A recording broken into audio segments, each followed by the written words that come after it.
Bonjour, je suis Hakim Na'lam et je vous propose ma chronique du lundi 22 janvier 2024. Elle s'intitule « Le jour où Radosh s'est fait attaquer par des euros ».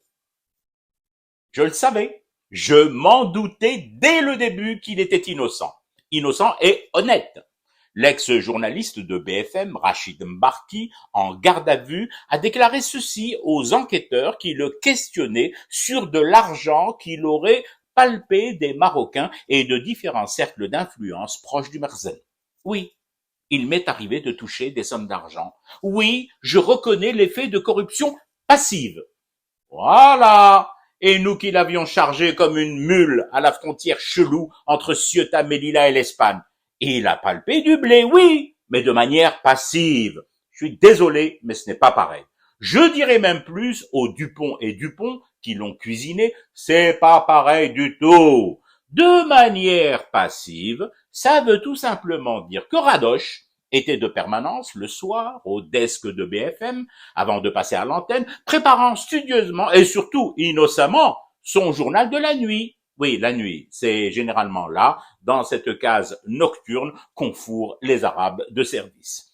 Tranquille, pépère, sifflotant gentiment en rédigeant ses notes sur une production record de tomates feuilles vertes dentelées au Maroc, ne voilà-t-il pas que des liasses de bifton, ayant trompé sûrement la vigilance des agents de sécurité de permanence, s'en prennent de manière sauvage à ce journaliste qui n'avait rien demandé.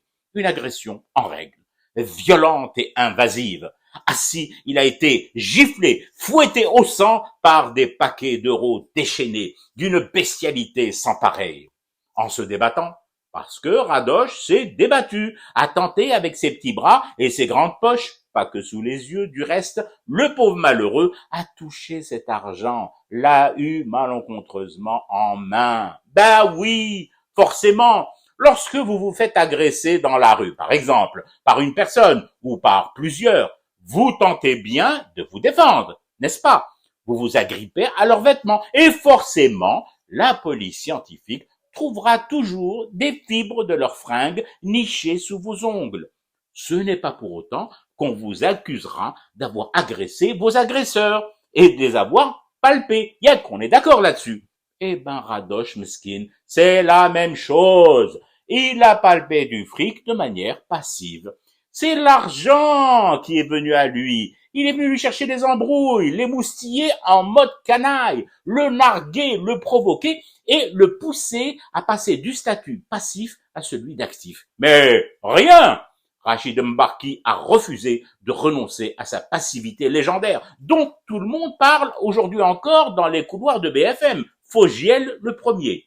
Stoïque, il a touché cet argent pour désamorcer une situation qui aurait pu vite dégénérer.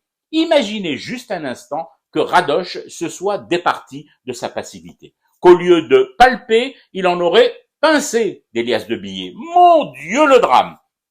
Qu'aurait-on dit de lui alors? Corrompu actif, ya latif, alors que là, hamdoullah pour l'honneur sain et sauf de la profession de palpeur. Rachid s'est plutôt comporté en héros, prouvant au monde éberlué devant autant de bravoure que face à l'argent. Les journalistes exemplaires en toutes circonstances, comme celle d'une intrusion nocturne sonnante et pas trébuchante pour un sou dans des studios TV, eh ben ces journalistes pouvaient adopter une position passive, se laisser faire sans trop se débattre pour éviter de finir avec des petites coupures. C'est tellement mieux les grosses coupures, hein mon Radoche? Je fume du thé et je reste éveillé à ce cauchemar qui continue. C'était Hakim Na'lam, je vous retrouve demain pour une autre chronique et une autre façon de dire son amour à l'Algérie.